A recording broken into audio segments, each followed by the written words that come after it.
అర్జునుడు ఋషులు హిమాలయాల్లో ఉన్న క్షేత్రాలన్నీ దర్శించి తూర్పు దిశగా ప్రయాణం చేశారు. ఆ తర్వాత అన్ని దేశాలు దాటి మణిపురం అనే నగరం చేరారు. ఆ నగరానికి రాజు చిత్రవాహనుడు. అతనికి చిత్రాంగద అనే అందమైన కూతురుంది. అర్జునుడు ఆమెను చూసిన వెంటనే అతనికి బలమైన ఆకర్షణ కలిగింది. ఆమెను పెళ్లి చేసుకోవాలని అనుకున్నాడు. వెంటనే అర్జునుడు రాజు దగ్గరికి వెళ్లి తన కోరిక చెప్పాడు. అప్పుడు రాజు తన వంశంలో ఒక్కొక్కరికి ఒకరే సంతానం ఉంటారని, తమ పూర్వీకులందరికీ అబ్బాయిలే అని, తనకి మాత్రం అమ్మాయి పుట్టిందని చెప్పాడు. అతనికి అర్జునుడికి అమ్మాయిని ఇవ్వడంలో ప్రాబ్లం లేదు గాని తన కుమార్తెకి పుట్టే కొడుకుని మాత్రం ఇక్కడే ఇదే రాజ్యంలోనే ఉండనివ్వాలి అని రూల్ పెట్టాడు. అలా అయితే వాళ్ళ రాజ్యం ముందుకెళ్తుంది కాబట్టి అర్జునుడు ఆ కండిషన్ కి ఒప్పుకున్నాడు.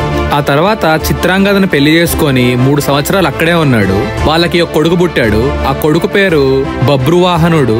ఇచ్చిన మాట ప్రకారమే తన కొడుకుని రాజుకి అప్పచెప్పి చిత్రాంగదకు కూడా బాయ్ చెప్పి అర్జునుడు మళ్ళీ తీర్థయాత్రలకు బయలుదేరాడు.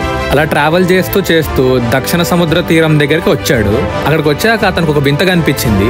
అక్కడున్న మునులందరూ 5 తీరాలు వదిలి మిగతా తీరాల్లో స్నానం చేస్తున్నారు. ఎందుకు అని అడిగితే అక్కడ ముసళ్ళున్నాయని చెప్పారు వాళ్ళు. భయం లేని అర్జునుడు ఒక తీర్థంలోకి దిగాడు. వెంటనే ఒక పెద్ద ముసలి వచ్చి అతని కాళ్ళను కొరికింది. అర్జునుడు ఆ ముసలిని ఈడ్చుకుంటూ గట్టు మీదకు తీసుకొచ్చాడు. గట్టు మీదకు రాగానే ఆ ముసలి అందమైన అప్సరసగా మారిపోయింది.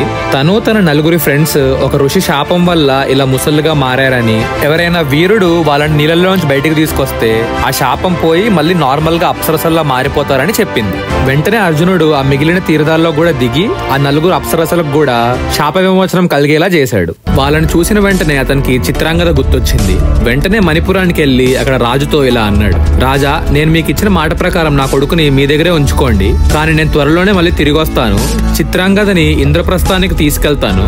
అక్కడ తను నాతో మా బంధువుల మధ్య చాలా ఆనందంగా ఉంటుంది అని చెప్పి అక్కడి నుంచి వెళ్ళిపోయాడు. ఆ తర్వాత అర్జునుడు ట్రావెల్ చేస్తూ చేస్తూ ప్రభాస తీర్థానికి వచ్చాడు. అక్కడికి కృష్ణుడు కూడా వచ్చాడు. అలా అర్జునుడు కృష్ణుడు కలిశారు. అక్కడ ఇద్దరు చాలా స్నేహంతో ఒకరినొకరు హగ్ చేసుకున్నారు. ఆ తర్వాత